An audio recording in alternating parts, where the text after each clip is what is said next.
everyone, this is Swapna. Welcome back to my channel. So let's get started with my new vlog. আজকে office থেকে ফেরার সময় দেখলাম আনন্দময়ী আশ্রমে পুজো হচ্ছে।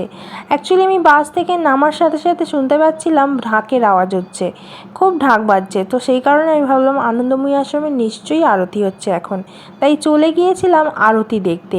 আরতির সময় যখন গেলাম তখন দেখলাম অলরেডি অনেক জিনিস হয়ে গেছে, যেগুলো মেনলি আরতি করে সেগুলো হয়ে গেছে। তো এগুলো ফুল দিয়ে আয়না দিয়ে যেই আরতিগুলো হয়, তো লাস্ট অবধি আমি এই আরতিগুলোই দেখতে পেয়েছি। আর সত্যি কথা বলতে আমার আরতি দেখতে ভীষণ ভালো লাগে। তো দেখো, এটা আনন্দময়ী আশ্রমের আরতি। এইখানে যে কালী ঠাকুর আছে এটা কিন্তু বহু দিনের পুরনো, আর এই আনন্দময়ী আশ্রম কিন্তু অনেক দিনের পুরনো। আজকালকার দিনে এখন এই শ্যামসুন্দরী মা বা আরও অনেক রকম কালী ঠাকুরের ভিডিও আমাদের চোখের সামনে আসে, কিন্তু সত্যি কথা বলতে এদের নাম আমরা আগে কখনো শুনিনি। তবে আমাদের এখানে অনেক ঠাকুর আছে, বিশেষ করে কালী ঠাকুর আছে বা কালী মন্দির আছে, যেগুলো কিন্তু সত্যি বহু বছরের পুরনো। এই শ্যামসুন্দরী মা বা আরও অনেকই পরমেশ্বরী মন্দির, এগুলো কিন্তু আমরা কখনোই নাম শুনিনি। তবে আমাদের এই যে আনন্দময়ী আশ্রম, এটা প্রায় 60-70 বছরেরও পুরনো আশ্রম। আর তার সাথে আছে সিদ্ধেশ্বরী মন্দির, সেটা কিন্তু আরও পুরনো। তো আমাদের হাওড়ায় কিন্তু অনেক মন্দির আছে যেগুলো কিন্তু সত্যি সত্যি বহু বছরের পুরনো। আর এখানে যেই কালী ঠাকুরটা দেখতে পাচ্ছ, দেখো নিচে দুখানা শিব ঠাকুর আছে, একটা হচ্ছে মহাকাল আর একটা হচ্ছে আমাদের শিব ঠাকুর। তো দেখো, এই মন্দিরে কিন্তু শুধু কালী ঠাকুর না, কালী ঠাকুরের সাথে সাথে অনেক রকম ঠাকুর আছে। যেমন গণেশ আছে, তার সাথে ওদিকে বজরংবলী আছে, রাম সীতা আছে, বড় বাবা আছে, এমনকি শিবের আলাদা করে মন্দির আছে। এই যে আরতি তোমরা এখন দেখছো, এটা কিন্তু প্রত্যেক দিন সন্ধ্যাবেলায় হয়। প্রত্যেক দিন মানে প্রত্যেক দিনই হয়, এবং অমাবস্যা এবং যে কোনো কিছু পুজো থাকলে কিন্তু এই মন্দিরে বহুত বড় করে পুজো হয়। আমরা কিন্তু প্রায় সময়ই যাই, বিশেষ করে ফলহারিণী কালী পুজোয় গিয়েছিলাম।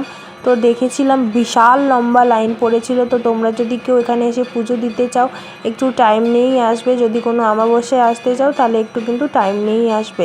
আর যদি অন্য কোনো দিন পুজো দিতে চাও তাহলে কিন্তু এমনি আসতে পারো, মানে ব্রাহ্মণ ঠাকুর থাকেন, তো ওনারা পুজো করে দেবেন। আর এটা হচ্ছে ওনার পাশেই ছিল গণেশ মন্দির, যেটা আগে তোমায় বললাম। কালী ঠাকুরের পাশেই এখানে গণেশ মন্দির আছে। ওপরে এই যে দেখতে পাচ্ছ, এখানে শারদাময়ী আর রামকৃষ্ণদেব আছেন ওপরে, আর তার সাথে বিবেকানন্দ তো অবশ্যই আছে। আর এটা হচ্ছে আনন্দেশ্বর। তো দেখো, এটা হচ্ছে আমাদের আনন্দময়ী আশ্রমের আনন্দেশ্বর।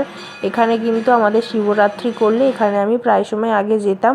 এই মুহূর্তে এখন আর যাই না, তবে এখানে কিন্তু আমি আগে যেতাম। সত্যি বলতে খুব বেশি ভিড় হয় শিবরাত্রির দিনকে, সেই কারণে যাওয়া হয় না। এত লাইন দিয়ে শিবের মাথায় জল ঢালা সত্যিই সম্ভব হয় না, কারণ সারাদিন উপোস করে এতটা লাইন দেওয়া খুব কষ্টকর। আর এখানে আছে বড় বাবা, যেটাই কদিন পরে বড় বাবার উৎসব আছে, তো তখন হয়তো যদি ভিডিও করে উঠতে পারি তো অবশ্যই দেখাবো। কারণ বড় বাবার পুজোয় ওখানে প্রচুর ভিড় হয়, পা গলানোর জায়গা থাকে না। আর এখানে যে কালী মন্দির দেখছো, এখানেও প্রচুর ভিড় হয়, পা গলানোর সত্যি মন্দিরে একদমই জায়গা থাকে না। যদি ভিডিও করে উঠতে পারি তাহলে অবশ্যই তোমাদের সাথে শেয়ার করব। তাহলে চলো, আজকের মতো ভিডিও এখানে শেষ করছি। যদি ভিডিওটা ভালো লেগে থাকে তাহলে প্লিজ একটা লাইক করে দিও। আমাদের এই আনন্দময়ী মা অনেক জাগ্রত, তোমরা যদি কেউ আসতে চাও তাহলে অবশ্যই আসতে পারো। পৌষ মাসে যেহেতু এই মন্দিরটা প্রতিষ্ঠা হয়েছিল, সেই কারণে অনেক বড় করে সেদিন পুজো করা হয়, আর অন্নকূট হয় অনেক বড় করে। তোমরা চাইলে আসতে পারো। জয় মা আনন্দময়ী। এরকম ভিডিও দেখতে হলে আমার চ্যানেলটিকে সাবস্ক্রাইব করে নিও।